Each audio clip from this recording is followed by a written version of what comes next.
할렐루야, 여러분 반갑습니다. 오늘도 말씀을 통해서 여러분 삶의 도전과 또 은혜가 임하는 시간 될 수 있게 되기를 축복합니다.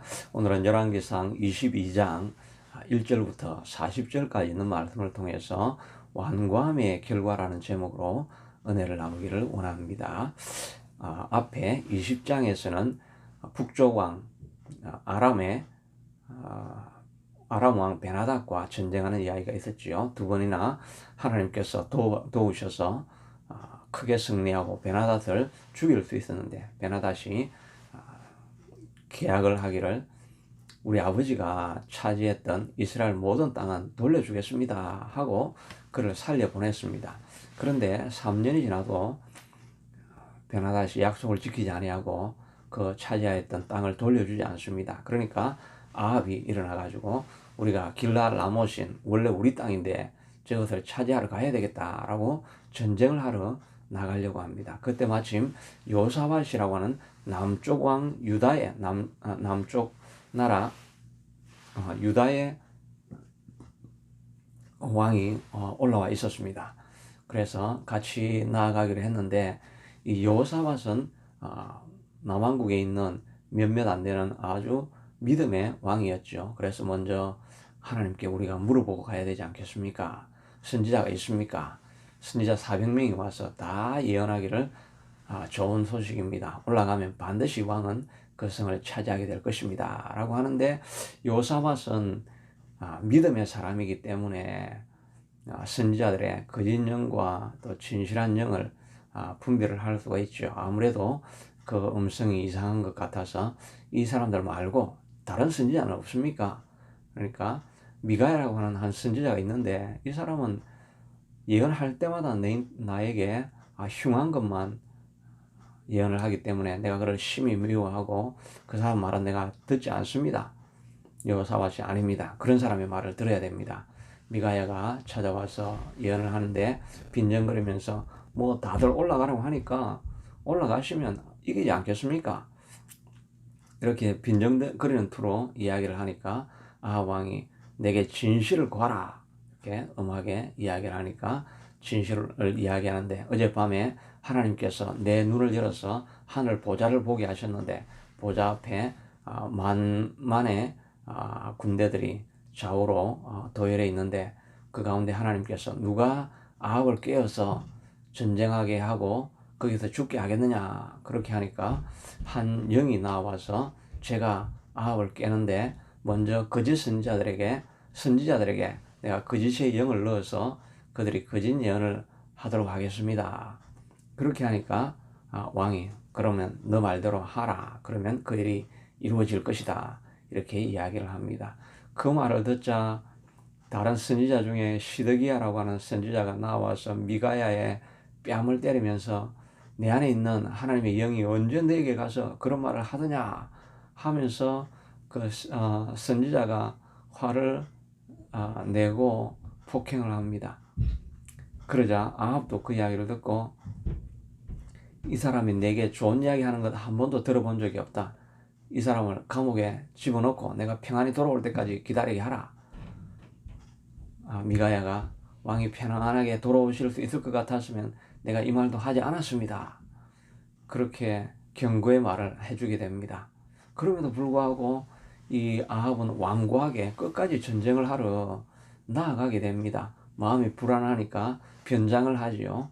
왕의 군복을 입고 왕의 이 아무를 하고 이렇게 나가야 되는데 일반 병사들이 입는 그런 갑옷을 입고 이렇게 나아가게 됩니다.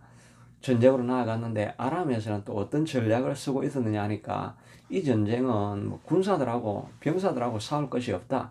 왕만 잡으면 된다. 그렇게 해서 32명의 특수부대를 모아가지고 그 사람들에게 너희는 아무것도 쫓지 말고 왕만 쫓아가라. 이렇게 이야기를 하고 그렇게 전쟁에 나옵니다. 멀리서 보니까 요사밧은 그대로 왕의 갑옷을 입고 있으니까 저 사람이 아합이다. 공격하러 막 나오니까 요사밧이 고함을 지르면서 비명을 지르고 하는 그 소리를 들어보니까 아합이 아니거든요. 그러니까 그 특수부대가 공격을 하지 않습니다. 그래서 하나님의 계획이 이루어지지 않는 것 같았는데 우연히 한 병사가 쏜 화살이 아합의 갑옷 솔기라고 이렇게 이야기를 했는데 영어로 보면 between section of the armor라고 그랬습니다. 그 armor에 이렇게 연결하는 그런 그 연결 부위가 있겠죠. 그 연결 부위로 난 조그만 틈으로 그 화살이 들어와 가지고 화살이 몸에 박힌 것입니다. 그러니까 빨리 이 마차를 빼라. 내가 부상을 당했다. 그렇게 했는데 마차를 빼려고 하니까 온 전쟁이 다 요란하게 일어나고 있기 때문에 이 마차를 뒤로 돌리는 것이 불가능하게 되어 있는 것입니다. 그러니까 저녁 늦게까지 그 마차 그 자리에 앉아 있었습니다. 그러니까 큰 상처는 아니었음에도 불구하고 출혈을 과다하게 되니까 결국은 아합이 미가야가 예언한 대로 죽게 됩니다. 그 시체를 가지고 와서 우물에서 씻게 되어지는데 그 피를 씻고 있을 때 개들이 와서 그 피를 핥아 먹게 됩니다. 그러니까 하나님께서 예언하셨던 그 앞에 엘리야가 예언하였던 것처럼 내 피를 개들이 핥게 될 것이다 하는 예언이 그대로 이루어진 것을 보게 되는 것입니다. 이 이야기가 우리에게 교훈해 주는 것이 무엇이겠습니까? 마음을 완고하게 할 때 결국은 패망의 길을 가게 된다는 것을 알 수가 있죠. 하나님은 아합이 많은 허물과 죄가 있음에도 불구하고 그를 끊임없이 용서하고 회복시키시고 온전하게 세우실 수 있는 기회를 굉장히 많이 주게 되지요. 나봇의 포도원을 자기가 차지했을 때도 마지막에 회개를 하니까 하나님께서 내가 당대에는 저주가 일어나지 않게 하겠다라고 그의 회개를 또 받아들이기도 했었습니다. 그리고 오늘 본문에서는 미가야라고 하는 선지자가 있었고 또 그 앞에 여호사밧이라고 하는 믿음의 사람이 있어서 우리가 하나님 앞에 물어봅시다 라고 이렇게 조언해 주는 사람이 있었습니다. 또 미가야가 생명을 걸고 진실을 이야기하며 마지막까지 가는 길을 막고 왕은 평안하게 돌아오지 못할 것입니다. 이렇게 이야기를 해주는 하나님의 많은 경고음이 들렸음에도 불구하고 끝까지 완고하게 살아나감을 자기 나름대로의 잔꾀를 쓰지요.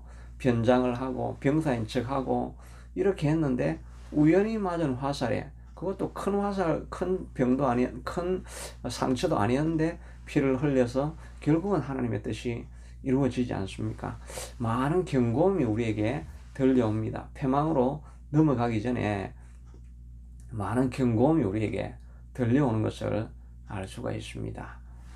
노아 때도 하나님의 홍수의 심판이 있을 것이라 하는 것을 120년 동안 계속해서 배를 짓는 것을 보여주면서 예언을 하고 경고를 했지만 모두가 결혼하고 장가가고 시집가고 먹고 마시고 사고 팔고 자기 일에 바빠서 그 경고를 무시하다가 마침내는 홍수가 나서 오직 배 안에 있는 8명만 살아남지 않았습니까? 하나님은 심판하시기 전에 경고를 하게 되는 것입니다.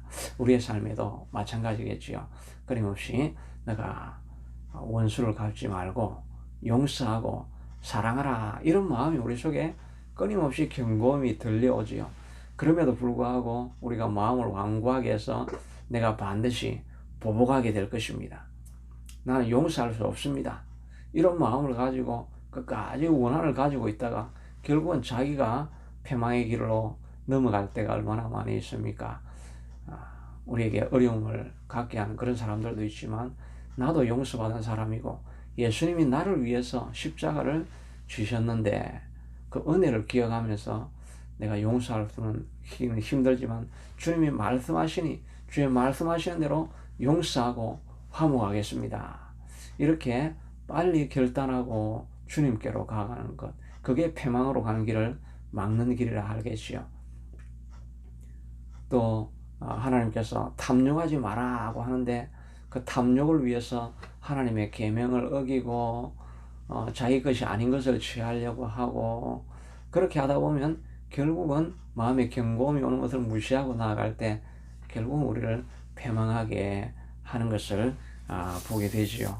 또 악한 길을 멈추라고 이야기하는데 하나님의 내적인 음성이 끊임없이 들려오고 메시지가 들려오는데 그 일은 하나님이 기뻐하시는 일이 아니야, 이런 말이 들려오는데도 우리가 그 길을 완고한 마음으로, 그래도 뭐 큰일 나겠어, 이런 마음으로 계속해서 그 길을 걸어가는 것을 보게 됩니다. 요즘 비트코인이 폭락을 한 경우들이 많이 있죠. 뭐 20배 정도 하락을 하기도 하고 이렇게 했죠. 뭐 10만 불 투자했으면 지금은 뭐 만 불도 5천 불 정도밖에 안 남는 것 아닙니까?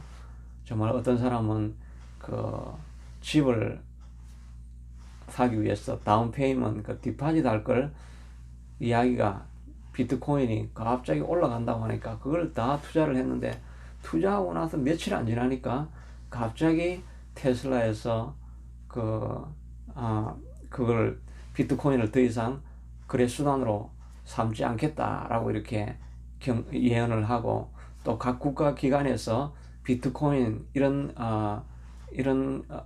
돈은 이제 규제하겠다, 이렇게 이야기를 하니까 갑자기 올라가는, 그렇게 천정부지로 올라가던 비트코인 값이 갑자기 떨어지지 않습니까? 그 중간에 다 경고음이 얼마나 많이 들렸습니까? 이 돈은 너무나 급작하게 뛰는 이런 돈은 떨어질 수 있는 위험 부담이 엄청나게 있는 일이니까 생각을 하고 고려를 하고 조심하라고, 이렇게 이야기하는 음성이 그 주변에서 계속해서 들려왔습니다. 그럼에도 불구하고 갑자기 뛰니까 탐욕하는 마음에 자기 돈만 하면 되는데, 그거를 100배나 되는 다른 사람의 돈을 다 유입을 해가지고 그걸 가지고 올랐는데, 뭐 100만 불 하던 게 갑자기 100만 불 하던 게 5만 불밖에 안 나왔으니까 완전 빚더미에 앉게 되는 것이지요. 이런 우리가 탐욕으로 나아갈 때 주변에서 끊임없이 경고음이 오는 것을 우리가 들어야 되는 것입니다. 그걸 듣지 않을 때 결국은 완고함이 패망으로 넘어가는 것이지요. 이런 완고함을 이길 수 있는 길이 무엇이겠습니까? 하나님의 약속을 두려워하는 것입니다. 여호와를 경외하고 그의 율법을 두려워하는 것이 지식의, 지혜의 근본이라고 말씀하고 있는 것입니다. 하나님께서 하신 말씀을 그저 듣는 것이 아니라 두려워하면서 뜨는 마음으로, 하나님이 하신 말씀인데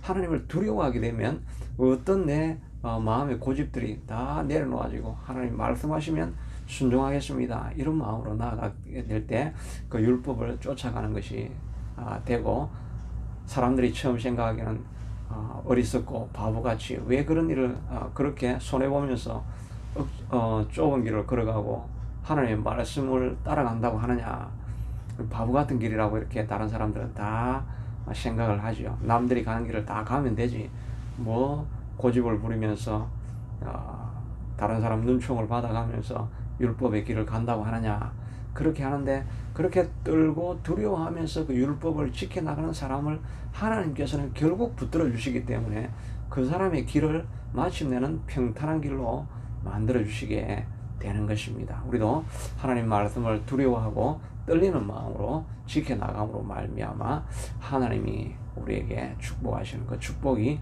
여러분의 삶에 넘쳐날 수 있게 되기를 축복합니다. 자비하신 아버지 하나님, 우리도 살아가며 끊임없이 하나님의 내적인 경고가 들려올 때마다 하나님의 말씀을 두려워하는 마음으로, 두렵고 떨리는 마음으로 지켜나가고 하나님을 경외하는 마음으로 살아가게 하여 주옵소서. 그것이 인생을 살아가는 최고의 지혜인 줄로 깨닫게 하여 주옵소서. 예수님 이름으로 기도드리옵나이다. 아멘. 오늘 하루도 승리하시기를 축복합니다.